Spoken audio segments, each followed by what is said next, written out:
Good evening everyone, this is Gulshan Azad and मैं आप सभी का वेलकम करता हूँ निरोगी काया के सेशन में। जैसा कि आप सभी को पता है कि एवरी संडे हम आप सभी के लिए कुछ ना कुछ नया डिस्कस करते हैं। हर संडे आप सभी के लिए हम कुछ नई इन्फॉर्मेशन, नए मैसेज, कोई भी सोसाइटी की प्रॉब्लम या हम जिस तरह आप सभी की हेल्प कर सकते हैं तो वो विषय लेके आते हैं। तो जल्दी हमारे एक्सपर्ट हमारे साथ जुड़ेंगे, तो stay tune with us. Good evening sir. Gulshan ji, good evening. Hope you are okay. Yes, everything is okay sir. I hope कि आपकी हेल्थ और आप बिल्कुल तंदुरुस्त होंगे। Yes, Gulshan, it is जैसे all कि okay. आपके चेहरे का नूर बता रहा है कि आप काफ़ी अच्छा महसूस कर रहे हैं इस time. You look Okay, handsome sir. Gulshan ji, so nice of you, so nice of you. तो मैं आप सभी लोगों का खुशामदीद करता हूँ, खैर मकदम करता हूँ, सबका वेलकम करता हूँ कि वो निरोगी काया को सुनने के लिए आज हमारे रूबरू बैठे हुए हैं या सुन रहे हैं। तो मैं विजय कुमार अपने को होस्ट मिस्टर गुलशन जी के साथ आज आपके साथ एक बड़ा ही अच्छे सब्जेक्ट पे बात करेंगे और उस सब्जेक्ट का नाम है romance with nature. Romance with nature का मतलब हो गया कि हम नेचर के नजदीक जाते हैं, हमें नेचर क्या देती है, वो कैसे हमसे मिलती है। तो मोजिज हाजरीन, ये एक यूनिवर्सल ट्रुथ है कि सियाहत या सैरो तफरी करना ये इंसान की कमजोरी है और ये जरूरत भी है। इंसान का मन करता है कि मैं सैर करूं, मैं कहीं बाहर जाऊं, घूम के आऊं, क्योंकि ये एक ऐसी गिजा है जो आपको पूरा साल तरोताजा रखती है। ये ऐसा नहीं है कि आप आज खाते हैं, क्योंकि अगर आप कहीं का चक्कर लगा के आते हैं, खासकर आजकल गर्मियों के मौसम में आप किसी ठंडे मुकाम पे जाते हैं, तो वहां की जो तरोताजगी होती है, वहां के जो मंजर होते हैं, वहां की जो सीनरीज होती है, उनको लेकर मतलब बहुत सारा सामान अपने जहन में भरकर आप वापस आते हो 4-5 दिन के बाद, तो आप एकदम तरोताजा हो जाते हैं। अब इसकी जरूरत क्या पड़ती है? Why we go for outings या पिकनिक्स के लिए हम क्यों जाते हैं? क्योंकि हम ये रोज की जो रूटीन होती है ना, हमारे घरों में, हमारे ऑफिस में या हमारे बिजनेस में, कि एक ही किस्म का काम करना होता है। हमें सुबह उठते हैं, जाते हैं, पूरा दिन वहां पे ये हो गया, वो सारे का सारा कर्म कराने के बाद शाम को थके हारे घर पे आते हैं। तो मतलब हमारी जो एक सोच होती है, जो हमारी हमारी वर्किंग होती है, वो सिमट के रह जाती है एक ही दिन में। वही काम बार बार करना होता है। तो इस किस्म की एक्टिविटीज कि आप अपने आप को इस मटेरियलिस्टिक एज टाइम से बाहर निकाल के जब कभी कहीं ऐसी जगह पे जाते हैं जहां पे आपको अच्छा लगता है, तो वो आपकी ऊर्जा में, आपकी जो एक सेहत होती है, दिमागी हेल्थ होती है, जिस्मानी हेल्थ होती है, उसमें इंप्रूवमेंट लाती है। ये क्योंकि जहां पे आप होते हैं, यहाँ पे भी आपका घर है, यहाँ पे भी आपका बिजनेस है, तो इसमें कोई दो राय नहीं होती है कि वहां का जो वातावरण है वो उसमें प्रदूषण होता है, पानी की गंदगी होती है, खान पीन सारा ही अडल्ट्रेटेड होता है। तो वो सारा मतलब हम पूरा साल वो उसको इस्तेमाल करते रहते हैं। तो जब मन उब जाता है, तो गर्मी की शिद्दत होती है, तो ये प्लानिंग बनती है कि चलो कहीं घूम के आते हैं। जब हम कहीं घूम के आते हैं तो हम एक नई एनर्जी के साथ आते हैं। वो दुनियादारी की जो हस्टल बस्टल होती है, जो एक मतलब सफोकेशन हो जाती है हमें एक ही जगह बैठ बैठ के, हम उससे निजात पाके तो वापस घर पे आते हैं। तो माय डियर फ्रेंड्स, अब ऐसा करने से होता क्या है? ये सबसे पहले बात ये होती है कि ये आउटिंग्स या पिकनिक्स जो होती हैं, ये इनका काम होता है कि ये हमारी फैमिली बॉन्डिंग करती है। मसलन हम पूरी फैमिली के मेंबर्स अगर वो घर पे होते हैं, जहां जहां वो उनकी ड्यूटीज होती है, कोई स्कूल में होता है, कोई ऑफिस में होता है, कोई प्राइवेट है, दुकानदारी, ये मतलब इनका मिलन मिलाप जो होता है हमारे घर में, हो सकता है 6 महीने में पूरी फैमिली एक जगह इकट्ठी हो, तो वो मिलने का मजा नहीं आता। बट सैरो तफरी के मतलब जब आप ये आउटिंग्स करते हो 4-5 दिन के लिए, तो पूरी की पूरी फैमिली वहां पे जब जाती है, तो वहां पे एहसास होता है कि ये मेरा भाई है, ये मेरी बहन है, एक दूसरे के ख्यालात एक्सचेंज होते हैं। तो एक पता चलता है कि हम क्या हैं, किसको क्या तकलीफ है, मतलब एक किस्म की बॉन्डिंग जो होती है ना, वो एनहांस होती है, बॉन्डिंग जो सोशल रिलेशंस होते हैं वो मजबूत होना शुरू हो जाते हैं।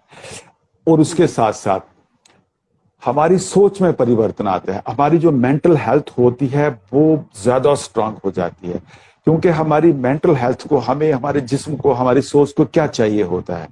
हम चाहते हैं कि आज हम उस पूरी दुनियादारी से बेखबर होकर किसी ऐसी जगह चलें यहां में हमें ये चीज नजर ना आए, इसको हम सोचे नहीं, तो हमारे दिमाग को एक नई ऊर्जा मिलती है, यहाँ पे ताजगी मिलती है। इसलिए ये मेंटल हेल्थ के लिए बहुत अच्छा होता है।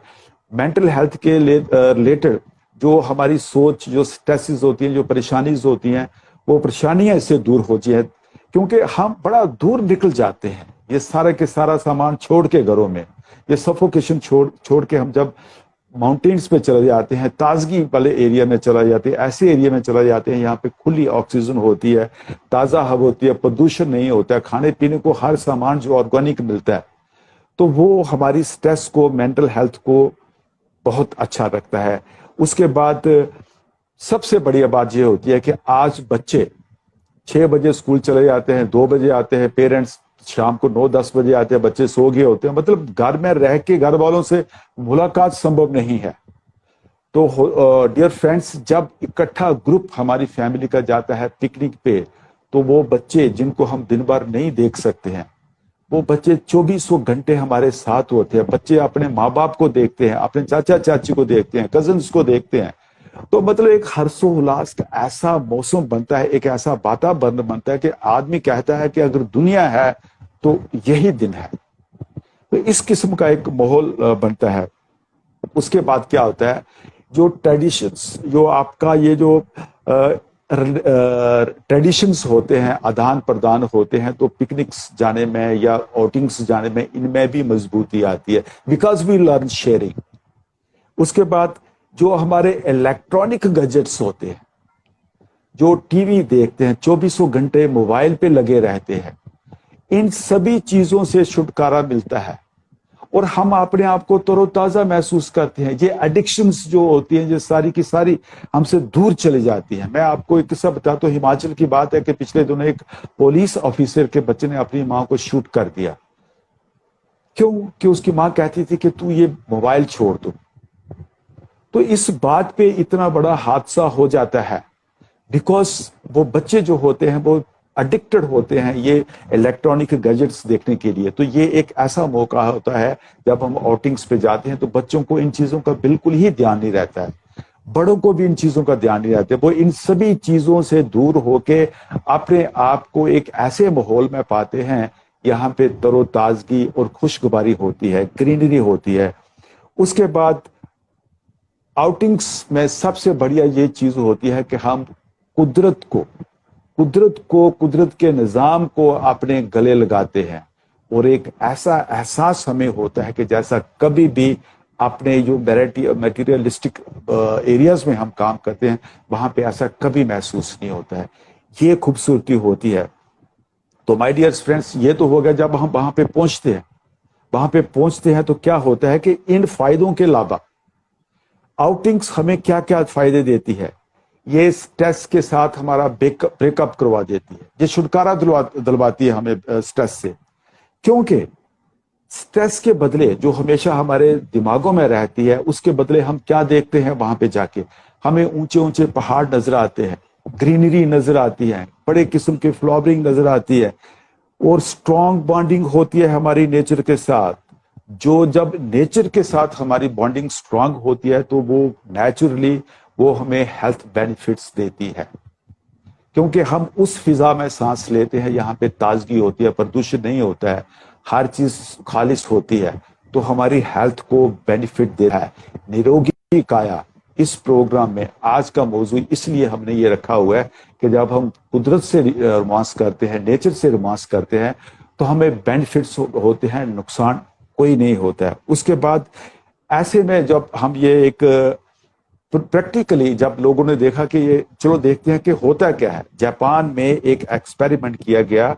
उन्होंने उस एक्सपेरिमेंट में उसको 50 इयर्स तक फॉलो किया कि जो लोग 30 मिनट तक ग्रीनरी में घूमते हैं, ग्रीनरी को देखते हैं, उनका स्ट्रेस लेवल कम हो जाता है। उनका पल्स रेट अच्छा होता है। तो ये बेनिफिट्स होते हैं खाली सैर करने के, ताजी हवा में, ग्रीनरी में। उसके साथ साथ हमारी बोन्स और दांत स्ट्रांग होते हैं। अब बोन्स की जो गिजा होती है that is vitamin D. Vitamin D जो होता है वो जब हवा धूप में हम घूमते हैं तो वो धूप जो होती है हमें विटामिन डी देती है। आज अगर मैं बात करूं प्लेन एरियाज की, तो ऐसी धूप में अगर हम बाहर घूमेंगे तो हमारा जिस्म जल जाएगा, स्किन बर्न हो जाएगी, विटामिन डी नहीं मिलेगा, उल्टा नुकसान होगा, स्किन कैंसर, स्किन सोराइसिस होने के चांसेस बनते हैं। बट आउटिंग्स जब हम जाते हैं किसी माउंटेन्स में, हिली एरियाज में, तो व्हाट हैपेंस देयर, वहां की जो हवा होती है उसमें विटामिन डी, उस धूप को हम सह सकते हैं, उस धूप पे हम घूम सकते हैं, वो देती है हमें विटामिन डी। और विटामिन डी का सबसे बेनिफिट ये होता है कि ये कैल्शियम को एब्जॉर्ब करने में मदद करती है। जब आप कैल्शियम को एब्जॉर्ब करते हो तो आपकी हड्डियां मजबूत होती हैं, आपके दांत मजबूत होते हैं और आपको कैल्शियम की जो डेफिशिएंसी है वो दूर होती है। This is just for your का इंफॉर्मेशन कि आज की डेट में 93% of the people are suffering from deficiency of calcium.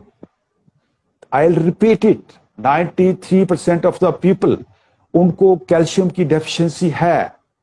और जब कैल्शियम की डेफिशिएंसी होती है तो माय डियर्स हमारे दांत, हमारे हड्डियां कमजोर हो जाती हैं।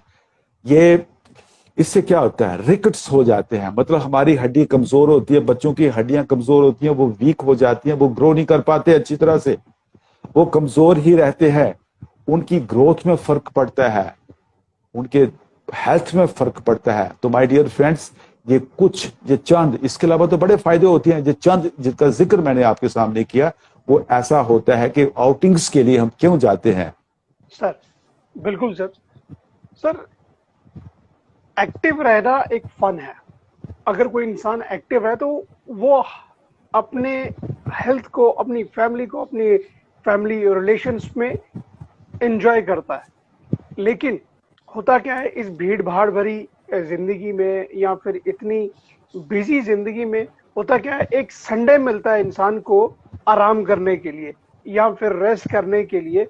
तो वो क्या करते हैं, एक संडे मिलता है तो वो भी बेड पे गुजार लेते हैं या फिर अपनी फैमिली में, अपनी फैमिली के साथ घर में बैठे रहते हैं। लेकिन ये चीज अगर वो ऐसा रहेंगे भीड़ भाड़ वाली जिंदगी में, अगर एक दिन मिला वो भी उसको ऐसे वेस्ट कर देंगे, तो उस चीज से क्या होता है कि वो इंसान बोरिंग पर्सनैलिटी बन जाता है, कहीं ना कहीं उसकी बॉडी लथार्जिक हो जाती है।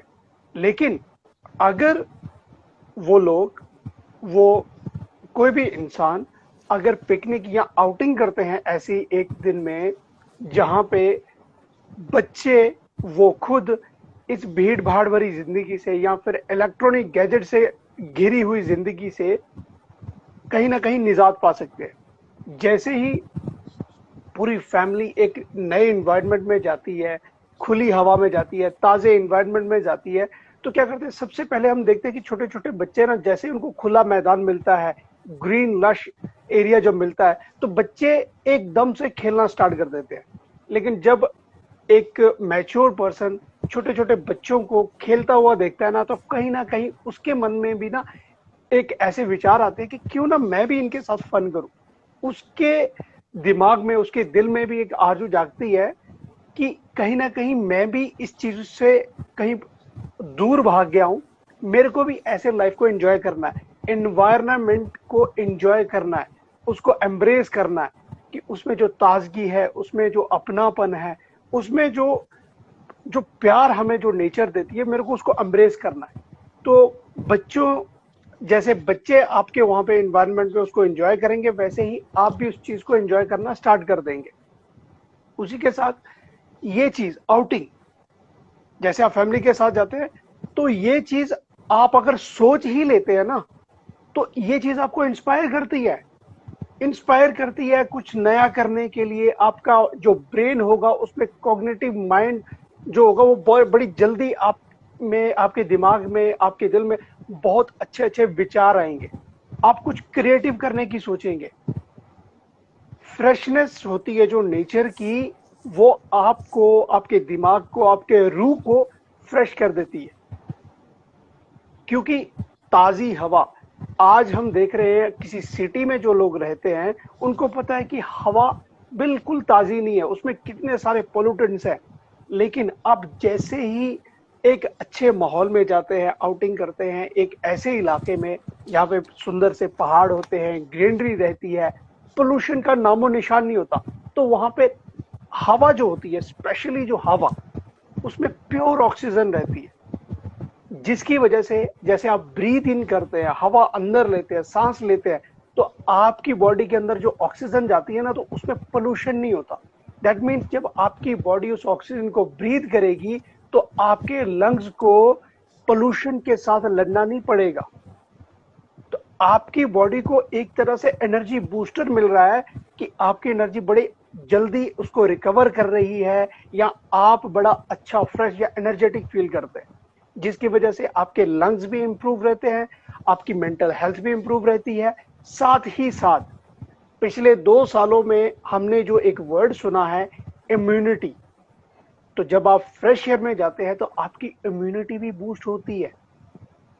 जैसे ही फैमिली में ये पता चलता है कि हमारी फैमिली कहीं आउटिंग पे जाने वाली है, तो एक एक्साइटमेंट आ जाती है पूरी फैमिली के अंदर, एक खुशी आ जाती है, सबके दिमाग में ना प्लानिंग चलना शुरू हो जाती है कि भाई हम आउटिंग करेंगे, हम वहां पे ये करेंगे, हम वहां पे इतनी शॉपिंग करेंगे, या फिर हम यहाँ पे ऐसी फन गेम्स करेंगे। तो मूड चेंज हो जाता है पूरी फैमिली का, जो उदासी या जो बिजीपन जो जिंदगी में रहता है वो बिल्कुल खत्म होना स्टार्ट हो जाता है, सिर्फ इतने से कि हमारी फैमिली में आउटिंग प्लान हो रही है। तो it is a natural energy booster. जैसे ही आप जहाँ पे कोई प्लानिंग कर रहे हैं कि भाई हम आउटिंग कर रहे हैं, तो आउटिंग दैट मीन्स कि आप जो भी कुछ करेंगे वहां पे, आपके साथ जो होने वाला है वो सब कुछ नया है। इंसान आज के टाइम पे फ्रेश हवा और फ्रेश फ्रूट्स या फ्रेश खाना खाना चाहता है। तो जैसे ही आउटिंग कोई करेगा तो ऑब्वियसली नए मील्स खाने को मिल सकते हैं। और जैसे ही आप कोई ऐसे एनवायरनमेंट में जाते हैं जहाँ पे आपको फ्रेश फ्रूट्स मिलेंगे, फ्रेश सब्जियां मिलेंगी, तो आप उन चीजों को टेस्ट कर सकते हैं, एंजॉय कर सकते हैं रीजनेबल प्राइसेस पे। बिकॉज जब आप इस चीज को प्लान करते हैं तो हर चीज को प्लान करते हैं। इसी के साथ अगर आप पूरी फैमिली के साथ आउटिंग करते हैं, दैट मीन्स समटाइम्स थोड़ा सा एक्सपेंसिव रहता है। लेकिन अगर आप आउटिंग करते हैं अपनी सोसाइटी के साथ, प्लानिंग करते हैं, अपने जो नियर एंड डियर्स हैं आपके, या फिर आपकी कॉलोनी में कुछ लोग हैं कि वो सारे के सारे चाहते हैं कि हम आउटिंग करेंगे साथ के साथ में, तो वो भी क्या रहता है, वहां पे आप रीजनेबल प्राइसेस पे अपना फेयर को अफोर्ड कर सकते हैं, आप होटल्स रीजनेबल प्राइस पे अफोर्ड कर सकते हैं, जो फूड्स है या फिर जो भी आपका जो कैटरिंग वगैरह रहेगी वहां पे, वो भी रीजनेबल प्राइस पे आपको मिल सकती है। लेकिन सबसे बड़ा बेनिफिट अगर हम एक नए एनवायरनमेंट में जा रहे हैं जहाँ पे लश ग्रीन एरिया है, तो उसका फायदा क्या है? तो सबसे पहले यह है कि जितनी ज्यादा ग्रीनरी होगी दैट मीन्स वहां पे उतनी ज्यादा ऑक्सीजन है। लेकिन दूसरी बात, ऑक्सीजन का बेनिफिट क्या है? कितनी ऑक्सीजन एक ट्री पैदा करता है? एक फुली ग्रोन ट्री जो होता है, फुली ग्रोन ट्री, जैसे हम मान लो पीपल का पेड़ लेते हैं या कोई देवदार का पेड़ ले लेते हैं, कम से कम भी 20 से 22 किलो ऑक्सीजन प्रोड्यूस करता है एक ट्री पूरे साल में। पूरे साल में एक फुली ग्रोन ट्री 20 से 22 किलो ऑक्सीजन रिलीज करता है पूरे एनवायरनमेंट में। और जो पूरी दुनिया के अंदर जितने भी रेन फॉरेस्ट हैं, उनका जो कंट्रीब्यूशन है पूरी दुनिया में जितनी भी अवेलेबल है हमारे प्लेनेट पे ऑक्सीजन है, it is approximately 1/3। Like 28% oxygen जो है हमारे पूरे प्लेनेट पे, वो सारी रेन फॉरेस्ट से आती है। इसी के साथ 70% जो ऑक्सीजन है वो हमारी एक्वेटिक लाइफ से आती है, एक्वेटिक प्लांट से आती है, और रेस्ट जो 2% ऑक्सीजन है वो और नेचुरल रिसोर्सेज से आती है। लेकिन अगर बात करें एक पौधे की, एक बड़े ट्री की वो एक दिन में कितनी ऑक्सीजन बना सकता है? फुली ग्रोन ट्री, जैसे आप चाहे देवदार का पेड़ ले ले, पीपल का पेड़ ले ले, या फिर कोई और बड़ा बरगद ले ले, ज्यादा से ज्यादा वो 320-22 ग्राम ऑक्सीजन ही एक दिन की बना पाता है। तो इस चीज पे भी बड़ा ध्यान देने की बात है कि हमें पेड़ों को भी बचाना है। पेड़ बचेंगे तो हमारी हेल्थ भी बचेगी, हमारी हेल्थ भी इंप्रूव रहेगी। और पिकनिक प्लान करें तो ऐसे ही इलाके में प्लान करें जहां पे फ्रेश हवा हो, लश ग्रीन एरिया हो, जो देखने में भी बहुत ज्यादा सूदिंग रहता है और साथ ही साथ हमारी हेल्थ को भी बड़ा ज्यादा हील करता है। सर ब्यूटीफुल, आपने बहुत अच्छा डाटा है लोगों को सुनाया गुलशन जी कि 28% जो ऑक्सीजन होती है हमारी अर्थ पे जो हमें दरकार होती है, that comes from the rainy forest. जहाँ पे ऐसे फॉरेस्ट एरिया में प्लांट से आती है क्या 28%, और 70% जो ऑक्सीजन की भरपाई होती है जमीन के ऊपर, that comes from the marine plantations. उसके बाद 2% आपने कहा कि ये ऑक्सीजन की जो सप्लाई जो आपूर्ति होती है वो होती है हमारे दूसरे सोर्सेज जो होते हैं। तो एक पेड़ 322 के लगभग ग्राम के लगभग एक दिन में ऑक्सीजन पूरी करता है। तो गुलशन जी, आज तक मैंने यही सुना था कि ऑक्सीजन जो होती है वो ट्रीज में से आती थी। हो सकता है कि मुझे नॉलेज नहीं है, बट आज मैं एक बड़ा ही, हो सकता है लोगों को पता हो, बट मेरे लिए ये एक नई चीज है कि दरख्तों से ज्यादा ऑक्सीजन जो होती है वो घास बनाता है। ये जो ग्रास जिसको हम कहते हैं वो दरख्तों से ज्यादा, एक दरख्त से 3 दरख्तों से 3 गुना ज्यादा ऑक्सीजन जो होती है, जो लश ग्रीन ग्रास होता है ये देता है। आपका जो लान होता है जिसको हम आज के दौर में मैटेरियलिस्टिक एज में, जहां पे हम कंक्रीट के जंगल खड़े कर रहे हैं, मकानों पे मकान बना रहे हैं, कोई भी जगह कच्ची नहीं छोड़ते हैं। तो my dear friends, this is a proved fact कि आपका जो लान होता है आपके घर के लिए, वो आपके घर की जान तसव्वुर कर लें उसको most important portion of the house consider करके अपना घर बनाएं। क्योंकि लान जो होता है, अगर 50 स्क्वायर फुट का लान आप बनाते हो, 50 स्क्वायर फुट का मतलब हो गया 10 फुट बाई 5 फुट या 7 फुट बाई 7 फुट। इसी किस्म के मेजरमेंट्स का अगर कोई लान आप बनाते हो, उसमें अगर घास उगता है तो वो घास 4 मेंबर को ऑक्सीजन सप्लाई करने के लिए सफिशिएंट होता है। This is amazing fact, I will repeat it. 50 square foot का लान आपके 4 मेंबरी फैमिली को जितनी भी ऑक्सीजन दरकार होती है पूरी की पूरी सप्लाई करता है। ये खासियत होती है घास की। तो उसके बाद आप घास को अगर आप मेंटेन करते हो, अगर ये लंबा होता है, तो this is a natural fact. ये क्या करेगा, इस पे जितनी सूरज की रोशनी पड़ेगी इसका फोटोसिंथेसिस होगा। फोटोसिंथेसिस होगा तो उसके साथ ही जो क्लोरोफिल का उत्पाद होगा, वो मीन्स वो ग्रीनरी ज्यादा बढ़ाता है। Chlorophyll, this is the scientific term, सभी लोग पढ़े लोगों को सारा पता है लोगों को कि फोटोसिंथेसिस क्या आता है, क्लोरोफिल क्या होती है। तो घास की वजह से जो ग्रीनरी होगी, क्लोरोफिल की वजह से, फोटोसिंथेसिस की वजह से, तो वो एक किस्म की ऊर्जा आपको दे रहा है। तो it is a suggestion I should say कि अगर आप घर बनाना प्रपोज कर रहे हैं तो लैंड का प्रोविजन माय डियर फ्रेंड्स जरूर रखें। तो जो ताजा हवा होती है वो घास में से बहुत ज्यादा जो हवा, जो ऑक्सीजन होती है उसका बेस्ट सोर्स होता है आपके घास। उसके साथ ये भी देख ली कि अगर एक जो गोल्फ कोर्स होता है उसमें आप देखें कि 4000 लोगों के लिए प्रोविजन बन जाता है ऑक्सीजन का। हम इस चीज से बेखबर हैं, मैं तो कम से कम बेखबर हूं कि 4000 एक गोल्फ कोर्स रिक्वायरमेंट ऑक्सीजन की पूरी करता है 4000 लोगों के लिए। तो घास का उगाना बहुत ही जरूरी है। तभी तो लोग ये इट हैज बीन सेड कि घास 3 गुना ज्यादा ऑक्सीजन पैदा करता है दरख्तों की बनिस्बत।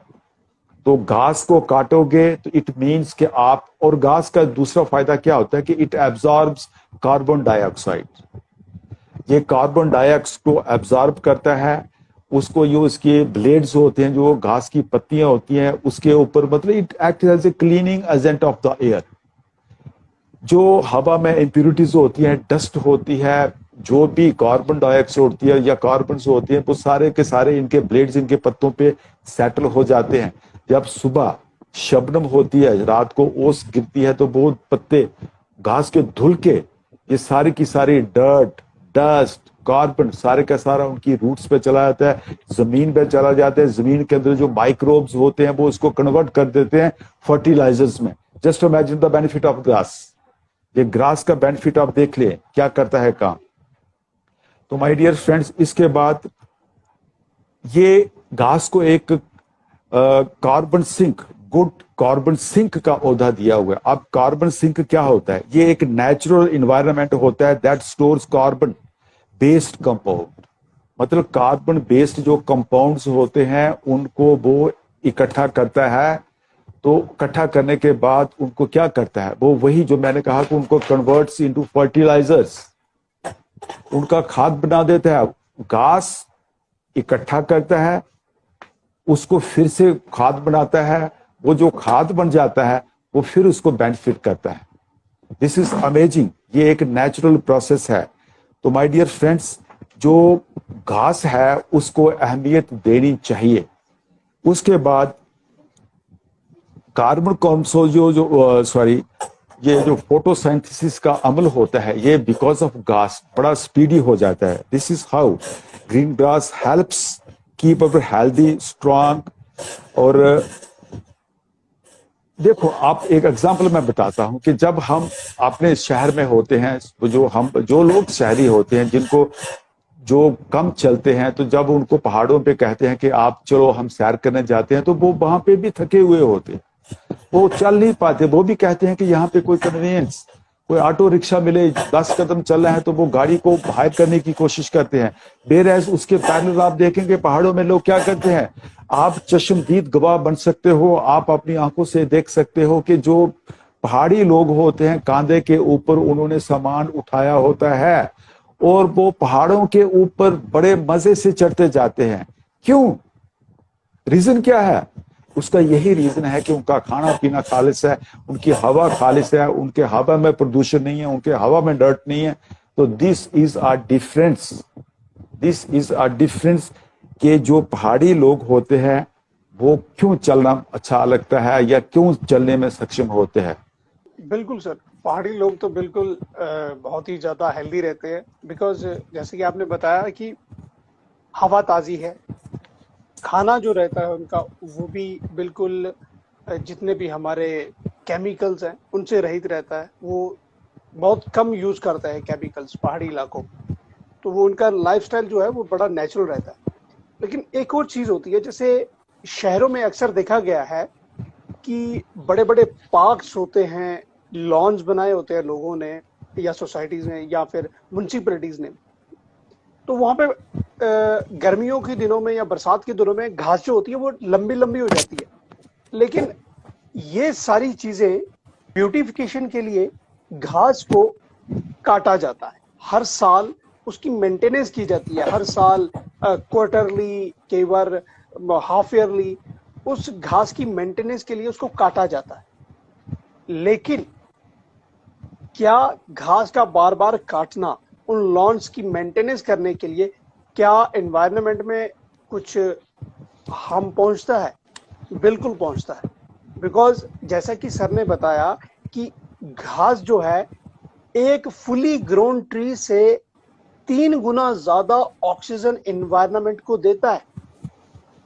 तो अगर हम उस घास को काटते जाएंगे तो उसकी एफिशिएंसी ऑफ रिलीजिंग ऑक्सीजन जो होगी वो भी कम हो जाएगी।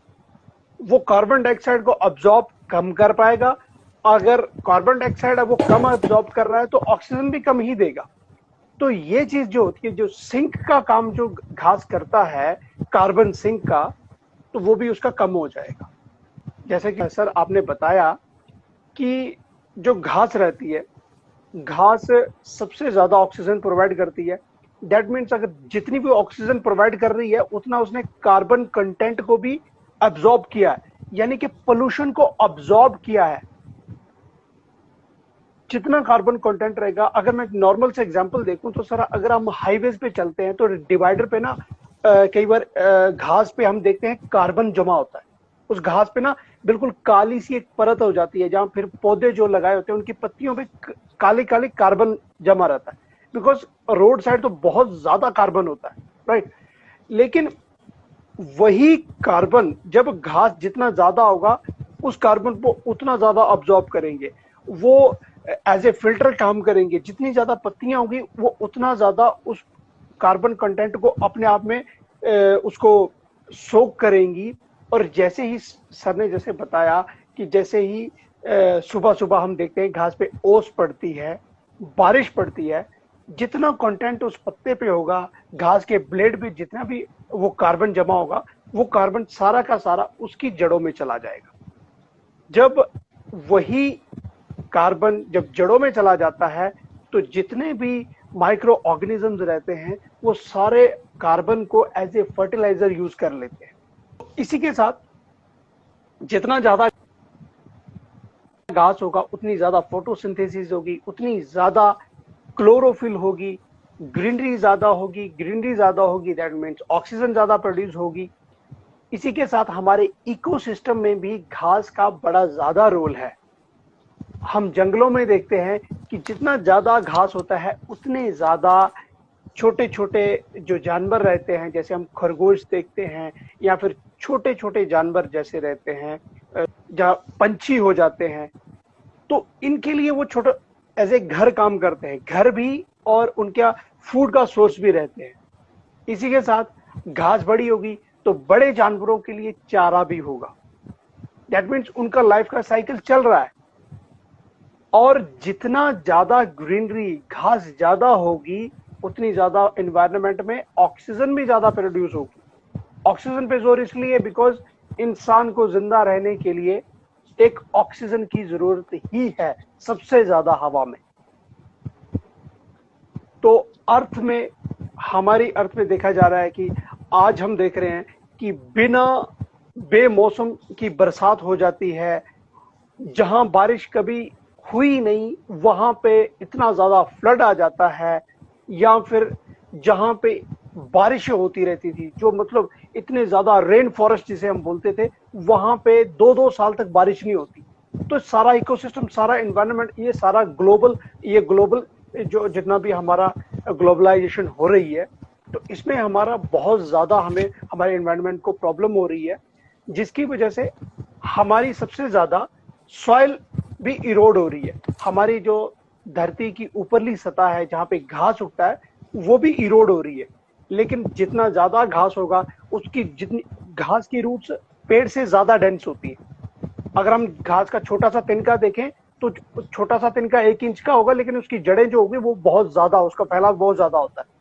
तो जितनी ज्यादा जड़ें होंगी उतना ज्यादा वो उस सॉइल को पकड़ के रखेंगी, सॉइल इरोड कम होगी। अगर सॉइल इरोड कम होगी दैट मीन्स कि वहां पे हम एनवायरनमेंट को घास के जरिए बड़ा ज्यादा हेल्प करते हैं। इसी के साथ जैसे सर ने बताया कि अगर हम 50 स्क्वायर फुट का एक छोटा सा लॉन अपने घर में बना देते हैं तो वो 4 लोगों को 1 साल में जितनी ऑक्सीजन चाहिए होती है, 4 लोगों को 1 साल में जितनी ऑक्सीजन चाहिए होगी वो सफिशिएंट है।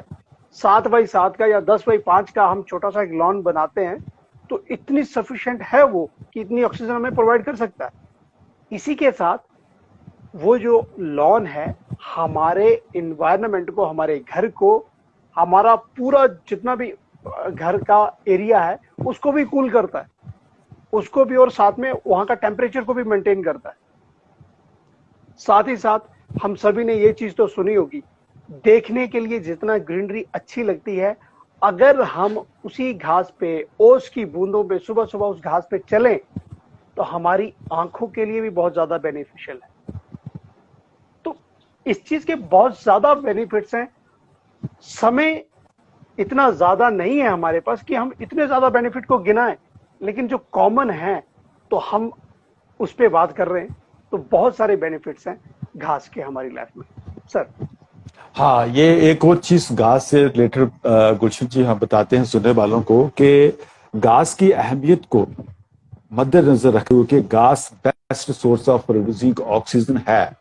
जो फ्लायर्स है, जो जहाज चलाने वाले लोग हैं, जिनकी फर्म्स हैं जहाजों की, वो क्या करते हैं, जिस एरिया से जहाजों को ले जाते हैं वहां पे रेंचर्स को मना करते हैं कि यहाँ से घास मत काटना, आप हमसे पेमेंट ले लो, यहाँ से घास मत काटना, क्योंकि ये अहमियत ये इकोसिस्टम को मेंटेन करता है। तो इसी के साथ साथ दोस्तों, आज का जो हम ये निरोगी काया का प्रोग्राम है, हम इसी हवाले से कर रहे हैं कि बिना किसी दवाई के, बिना किसी मेडिसिन के आप अपने आप को कैसे ठीक रख सकते हो। तो जब जिस्म को, जो अपनी बॉडी में से अगर आपने स्ट्रेस निकालना है, अगर आपने परेशानी निकालनी है, जिस्म को तंदुरुस्त करना है और अपना लाइफस्टाइल कुछ दिनों के लिए चेंज करना है, आप एक खुली हवा में सांस लेना चाहते हैं, तो आपके जिस्म को बेनिफिट होगा। तो ये सब कुछ करने के लिए आपको आउटिंग्स बहुत ज्यादा दरकार है। आपको जरूर जाना चाहिए, अगर आप अफोर्ड कर सकते हैं तो आउटिंग जरूर जाना चाहिए। अब मैं बताता हूं आपको कि जब इंसान खुश होता है तो इट मीन्स कि उसके अंदर एक नई ऊर्जा आती है, उसका सिस्टम नेचुरली ठीक होना शुरू हो जाता है। ये खुशी, ये दिस इज साइंटिफिकली प्रूव्ड कि जब खुशी जो होती है वो इंसान की बॉडी को तंदुरुस्त करती है। It's fact. और जब आपके यहाँ किसी दिन प्रोग्राम बनता है कि चलो आउटिंग्स पे चलते हैं, तो जस्ट गिव, आप देखेंगे, आप महसूस करोगे कि जो जो पार्टिसिपेंट होगा, जिस बंदे ने जाना होगा, जो जो प्रपोज किया होगा कि फलाना फलाना बंदा आउटिंग्स पे जा रहा है फुल फैमिली, या उसके साथ जो दूसरे लोग हैं वो कौन कौन है, वो सभी लोगों में इस चीज का नाम सुनते ही कि हम बाहर जा रहे हैं घूमने में, तो उनमें एक स्फूर्ति आ जाती है। वो एनकरेज्ड महसूस करते हैं, उनको चैन नहीं आता है, वो वेट करते हैं कि कब हम चले। तो आखिर एक दिन वो आ जाता है जब उनकी जो यात्रा कूच कर जाती है। तो माय डियर फ्रेंड्स, जाने के लिए आप किसी बस का इंतजाम कर सकते हैं, किसी कैब का इंतजाम करते हैं, या पर्सनल अपनी गाड़ी लेके भी जा सकते हैं। तो जब सफर आप चालू करते हो तो अपने शहर से या हस्टल बस्टल से बाहर निकलते हो, तो जो आपकी डेस्टिनेशन हो उसी तरफ जब आप कूच करते हो, तो रास्ते में हो सकता है कि आप जब किसी पहाड़ी एरिया में जा रहे हो तो उस पहाड़ों की स्लोप में, जो पहाड़ी एरिया में वो टेरेसिस बने होते हैं, वो जो खेत बने होते हैं, वहां पे ट्रैक्टर से हल नहीं चलाई जाती, प्लोइंग नहीं होती है। वहां पे आप ये मंजर देखते हैं कि वहां उस स्लोप में जो टेरेसिस बने हुए हैं, वो टेरेसिस पानी से भरे हुए होते हैं, बैलों की मदद से उनको जोता जाता है, फिर उसमें सोइंग होती है। तो ये मंजर जो कभी हम एक इमेजिन करते थे कि बैलों के गले में घुंघरू होते हैं, वो ठंड ठंड की आवाज से वो वहां पे काम होता है, तो ऐसा मानो, मतलब एक ख्वाब की ताबीर आप वहां पे आप देख सकते हो। तो ऐसी ही कैफियत को गुलशन बाबरा जी ने कहा है कि बैलों के गले में जब घुंघरू जीवन का राग सुनाते हैं, गम कोसों दूर हो जाते हैं, खुशियों के कमल मुस्काते हैं, सुन के सहद की आवाजें यूं लगे कहीं शहनाई बजे, आते ही मस्त बहारों का दुल्हन की तरह खेत सजे। तो माय डियर फ्रेंड्स, ये मतलब एक क्या बात है। मंजर पेश किया हुआ है उसने कि ऐसा बंदा महसूस करता है, ऐसा लगता है, और सच में ऐसा लगता भी है। तो उसके बाद क्या होता है कि जब आपकी गाड़ी आगे चलती जाती है, तो आगे जब पहाड़ों के दामन को चीरती हुई आप गाड़ी, एक तरफ दरिया जा रहा है, दूसरी तरफ रोड जा रही है, ऊपर से पहाड़ है, सामने ऊंचे ऊंचे पीक्स हैं, मंजर को आप इमेजिन करो। तो ऐसे रास्तों में जब आप निकलते जाते हैं तो आपके जहन में अचानक से ही एक चीज आती है कि क्या मैं इस जगह में पैदा हुआ होता तो कितना मजा होता, बिकॉज इट इज फैसिनेटिंग। ये बड़ा आनंदमय सीन होता है, वहां का आब हवा बड़ा सुंदर होता है, साफ होता है, मतलब इतना रश नहीं होता है, तो बंदे का मन जो होता है वो मोटिवेट करता है उसको, यार ये जगह बहुत अच्छी है, यहाँ पे ही होना चाहिए। तो पहाड़ों में जब लोग, जो सादगी होती है, जो सिटी वाले जो हस्टल बस्टल होती है, वो दोनों चीजों में मैच नहीं कर पाती है, क्योंकि लोग महज जहाँ पे सैर करने के लिए आते हैं।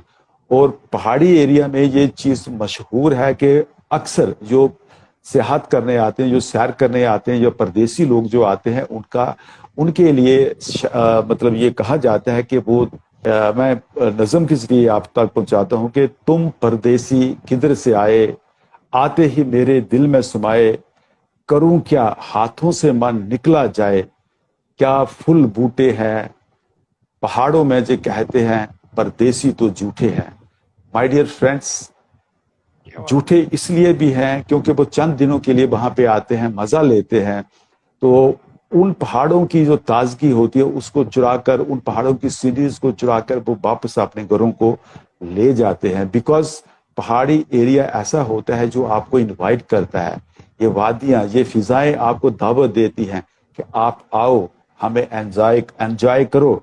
ये वादियां, ये फिजाएं बुला रही हैं तुम्हें, खामोशियों की सदाएं बुला रही हैं तुम्हें। तो माय डियर फ्रेंड्स, फिर आखिर एक मरहला ऐसा आता है कि जब सुबह से आप निकले हैं, गाड़ी चला रहे हैं, ये मंजर देखते देखते आप अपनी डेस्टिनेशन पे पहुंच जाते हैं। पूरे दिन का सफर करने के बाद आप एक बड़ी अच्छी, जहां पे भी आप होटल में जाते हैं या कहीं और जगह रहते हैं, जहां पे भी आपका ठिकाना प्रपोज किया होता आपने, तो वहां पे जब आप फ्रेश होके बड़ी अच्छी खासी नींद में आप सो जाते हो। जब सुबह उठते हो तो वो जो आपकी थकावट जो होती है वो उसी क्षण दूर हो जाती है जब आपकी नजरें पहाड़ों के ऊपर पड़ती है, देवदार के पेड़ों के ऊपर पड़ती है, ठंडी ठंडी हवा को आप महसूस करते हो, आंखों को रुझाता हुआ एक सीन मंजर आपके सामने आता है। तो आप, होता क्या है, आप तैयारी करते हो कि नेक्स्ट डे हम जाएं, अब इस आज की सुबह हम जाएंगे फलानी जगह, जो भी आपने डेस्टिनेशन फिक्स किया होता है, तो उसके लिए आप तैयारी करते हैं। ब्रेकफास्ट करने के बाद आप निकल आते हैं वहां से। तो ये एक ख्वाब जैसा जो अक्सर इंसान देखता है कि मैं बादलों में घूम रहा हूं। तो ऐसा यहाँ पे पहाड़ों में देखने को अक्सर मिलता है कि कभी ये धूप है, उसी क्षण बादल आ जाते हैं, बादल आपके ऊपर से निकल जाते हैं, बारिश आ जाती है। मतलब मौसम हर थोड़े समय के बाद बदलने की फितरत होती है वहां पे। तो इसी कैफियत को एक पोइट्री के जरिए किसी शायर ने, आपकी नजर में कर रहा हूं, वो लिखा हुआ है कि पहाड़ों को चंचल किरण चूमती है, हवा हर नदी का बदन चूमती है, यहां से वहां तक चाहों के साए, ये दिल और उनकी निगाहों के साए मुझे घेर लेते हैं बहाओं के साए, ये पत्ते, ये पेड़ों के बादल घनेरे, ये पल पल उजाले, ये पल पल अंधेरे, बहुत ठंडी ठंडी है राहों की साए। तो मतलब ये मतलब एक ख्याल है। ये पोइम जिसने भी लिखी है, ये नज़म जिसने भी लिखी है, उसने एक ख्याल को व्यक्त किया हुआ है। लेकिन मजेदार चीज ये है कि ये वैसा ही है जैसा वहां पे आप फील करते हो। This is amazing. उसके बाद दोस्तों, इमेजिनेशंस में बात कर रहा हूं, ख्वाब देखना, कल्पना करना, ये बहुत जरूरी है इंसान के लिए। अगर आप ख्वाब नहीं देखते हो तो यू मीन कि आप कुछ नहीं हो, आपके दिल में एक चंचलता नहीं है। आपको इमेजिनेशन करनी चाहिए। इमेजिनेशन का मतलब होता है आप अपने से बात कर रहे हो।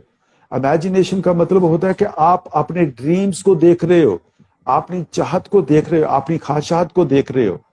आप क्या चाहते हो, क्या आपको अच्छा लगता है, इमेजिनेशन वो चीज होती है। तो ऐसे में जब आप ऐसे माहौल में घूम रहे हो, ऐसे पहाड़ों में घूम रहे, ऐसे वातावरण में घूम रहे हो, तो आपकी इमेजिनेशन जोर पकड़ती है।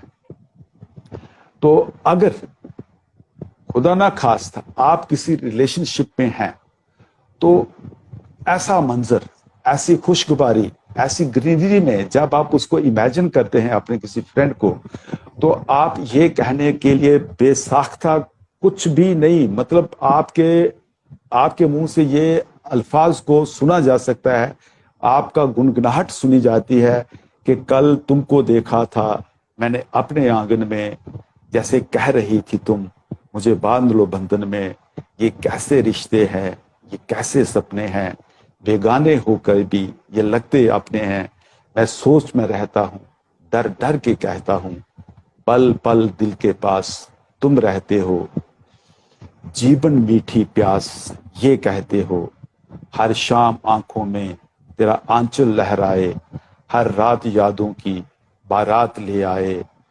मैं सांस लेता हूँ तेरी खुशबू आती है, एक महका महका सा पैगाम लाती है।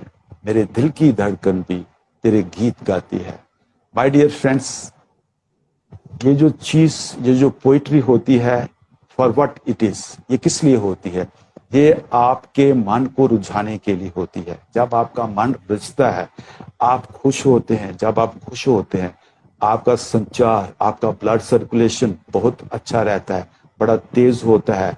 और इसी असना में क्या होता है, आप कोई खुशी को दुबाला करने के लिए, this is a science, this is medical proved, कि जब आप खुश होते, आपके खुश होने के लिए आपके दिमाग में डोपामाइन का रिलीज, ये एंजाइम है, एक पदार्थ है जो बॉडी रिलीज करती है, जो आपका ब्रेन रिलीज करता है। ये तभी रिलीज होता है जब आप खुश होते हैं। खुश होने के लिए डोपामाइन का रिलीज होना बहुत जरूरी है। और ये वही वातावरण है जिसका जिक्र मैं कर रहा हूं, जो आपके डोपामाइन को रिलीज करता है और आपको खुश रहने में मदद करता है। इसी खुशगवारी को आगे लेते चलता हूं मैं। तो जब आपका एक दिन पूरा हो जाता है, एक दिन आप पूरी साइट सीइंग कर लेते हो, एंजॉय कर लेते हो, तो उसके बाद व्हाट हैपेंस, आहिस्ता आहिस्ता आप अपने होटल की तरफ चले जाते हो। होटल में जाने के बाद आप आराम करते हो, नहाते हो, पूरे दिन की थकावट दूर करते हो। उसके बाद डिनर करने के बाद आहिस्ता आहिस्ता आप चहलकदमी अपने कॉरिडोर में करते हो। उसके बाद डोर में जब ये चहलकदमी करती हो तो ये मुझे, because I have got the experience, that's why I am explaining like that. तो ये ठंडी ठंडी शवाएं, ये जो ठंडी ठंडी हवा के झोंके होते हैं ना, ये आपके मन को तरोताजा करते हैं। आप चाहते हैं कि मैं एक तन्हा जगह पे बैठूं, मैं एक तन्हाई में जो मैंने सोचना है मैं वो सोचूं। तो माय डियर फ्रेंड्स, ऐसे वातावरण में जहां पे आप तन्हा बैठे हो, मौसम खुशगवार है, मजेदार है, आपकी सोच के माफिक है, आपकी इमेजिनेशन के माफिक है, माय डियर फ्रेंड्स, ये एक आलम होता है जब इंसान अपने आप को बिल्कुल मजे में महसूस करता है। और ये मजा कब आता है? तब आता है जब आपका मन खुश होता है। आपका मन कब खुश होता है? जब आप तंदुरुस्त होते हैं। आपको तंदुरुस्त होने के लिए ये एक साल में 2 4 6 दिन की गजा होती है जो आप आउटिंग्स पे आते हो।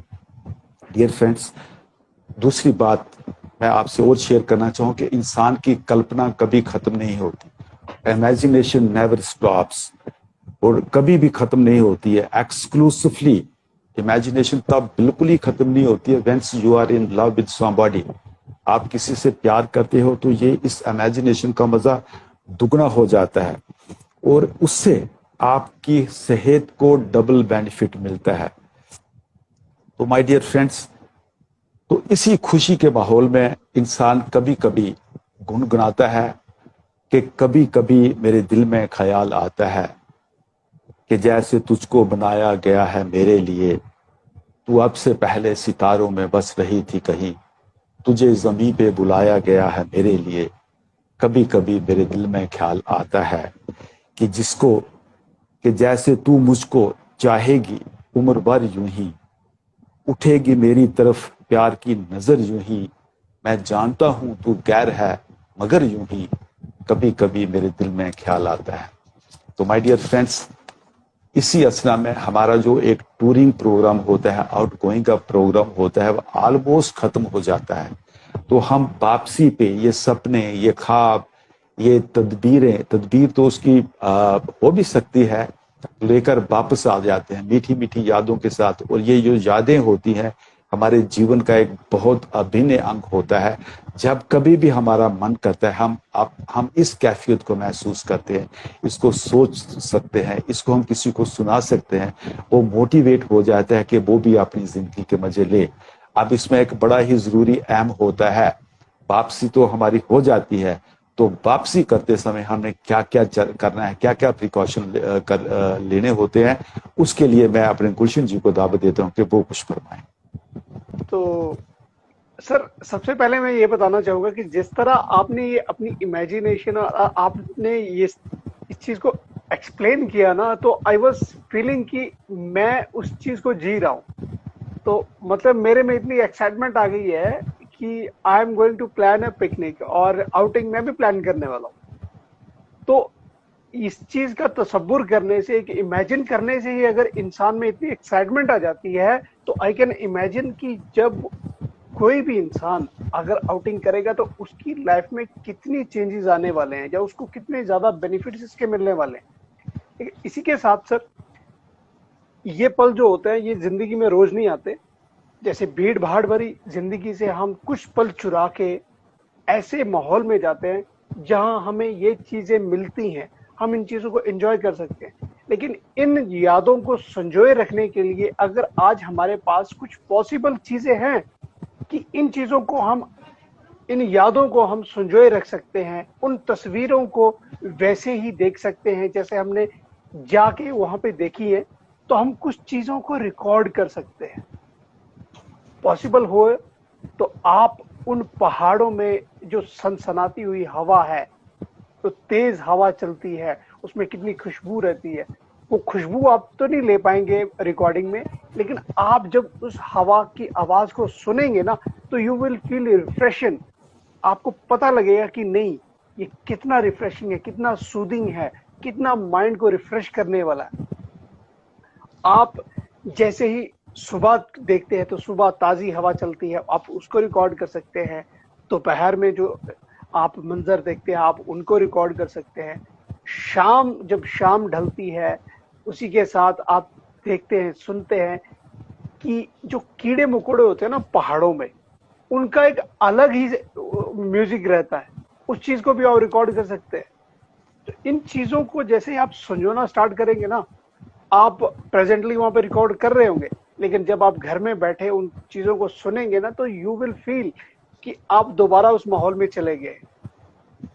अनसंग सॉन्ग जो रहते हैं, जो वाइल्ड नेचर में जहां पे आपने आउटिंग की है, वहां पे जो आवाजें, वहां पे जो माहौल, जो हवा, खुशबू जो होता है ना, उस चीज की आप रिकॉर्डिंग करके जरूर रखें। बिकॉज कहते हैं ना, हम, हमारे साथ कोई अच्छी घटना घटी होगी तो हमारे वो पूरी उम्र हम उसको याद रखते हैं, लेकिन आज लाइफ इतनी बिजी है या हमारे पास ऐसे सोर्सेज हैं कि उन चीजों को हम वैसे ही संजो के रख सकते हैं जैसे ही आज है।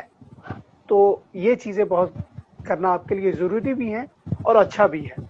इसी के साथ आप जिस माहौल में जा रहे हैं वहां पे आपको नई नई चीजें देखने को मिल सकती हैं, नए पंछी, नई प्रजातियां, नए जानवर देखने को मिल सकते हैं। आप उनकी रिकॉर्डिंग करें, ताकि आप जैसे ही आप अपने दोस्तों के पास जाए तो आप उनको भी दिखा सकते हैं और अपना माइंड को भी फ्रेश कर सकते हैं। आप जिस इलाके में जा रहे हैं, आप वहां के कल्चर को रीड करो, वहां के आर्ट को देखो, वहां के जो भी उनका कोई डिशेस हैं या फिर उनके कोई फ्रूट्स हैं, सब्जियां हैं, उस चीज को टेस्ट करें, एंजॉय करने की कोशिश करें, उनको रीड करने की कोशिश करें कि आखिर यहाँ की लाइफ कितनी मजेदार है। और साथ ही साथ ऐसे लोग, जैसे हमें पता नहीं है कि हम कहाँ से जा रहे हैं और वहां आगे वाले जो लोग हैं जिनसे हम आगे डील करने वाले हैं वो कैसे हैं, तो लोगों से थोड़ा अपना मतलब ध्यान रखें कि कोई आपको चीट ना वहां पे करे। इस चीज का बड़ा ध्यान रखें। वेरी नाइस गुलशन जी, बड़ा अच्छा बताया आप। अब देखो क्या होता है कि ऐसे जगहों पे ना बड़े सारे लोग इस ताक में होते हैं कि वो कोई देखें कि किसको कैसे आपने मैनिपुलेट करना है। चोरी का डर बहुत रहता है, चोरी से बचने के लिए आपने अपने आप को सतर्क रखना है। उसके साथ साथ क्या होता है कि इतना मजेदार जो आपने ये सैर की है, अच्छे अच्छे जगहों पे देखी है, तो ये तभी संभव होता है कि जब आप सुरक्षित हैं। अगर आप अपनी गाड़ी लेके जा रहे हैं तो be careful my dear friends, कि ड्राइव जो होती है वो बड़ी ही समझदारी से करनी चाहिए। Of course speed thrills but it also kills, so be a safe driver. उसके बाद एक बड़ा ही अहम पहलू होता है कि जब आप आउटिंग्स पे जाते हैं, हमारा मतलब आप फोटो खींचने के बड़े शौकीन होते हैं, क्योंकि आप फोटो खींचो, जो चीज आपको अच्छी लगती है उसको अपने कैमरे में कैद करो। बट व्हाइल टेकिंग सेल्फी लेते समय don't be adventurous. Risky selfie मत ले लो, किसी पानी के किनारे किसी पत्थर के ऊपर खड़े होकर सेल्फी लेने की कोशिश मत करना। ऐसा ना हो कि पत्थर स्लिप हो जाए, आप नीचे गिरे पानी में, तो जो चीज नहीं होनी चाहिए वही हो जाए। उसके बाद आपका जो सबसे जरूरी मोस्ट इंपॉर्टेंट थिंग होती है आउटिंग्स के लिए, वो ये होती है कि जब आप वहां से निकल आते हो, घर वापस होने पे होते हो, तो आपका जो खाया पिया सामान होता है, डिस्पोजल्स होते हैं या और गंदगी होती है, वो आपकी उस जगह पे नजर नहीं आनी चाहिए, because it is a ecosystem. Degradable चीजें होती जो नहीं होती हैं तो वो नुकसान पहुंचाएंगी नेचर को। अगर आप नेचर की वजह से अपने आप को तंदुरुस्त करने उधर गए हो, तो नेचर के साथ खिलवाड़ मत करना। जो भी सामान आपका होगा उसको अपनी अच्छे तरीके से पैक करके उस जगह पे फेंकना, यहाँ पे उस जगह पे लेके, जैसे कि डस्टबिन जहाँ पे होते हैं उनको वहां पे रखना।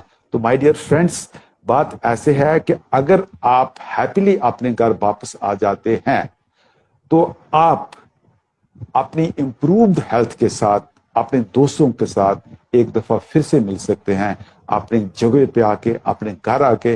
विद दीज वर्ड्स मैं आप सभी लोगों को शुक्रिया अदा करता हूं कि आप लोगों ने हमें सुना। कैसा लगा कैसा नहीं लगा, this is up to you. हमने अपनी तरफ से जो बोल सकते थे वो बोला है। तो ऐसे ही किसी और प्रोग्राम के साथ निरोगी काया के हवाले से अगले हफ्ते फिर आपसे मुलाकात करेंगे। तब तक it's good night from our team. Thank you very much. Good night sir.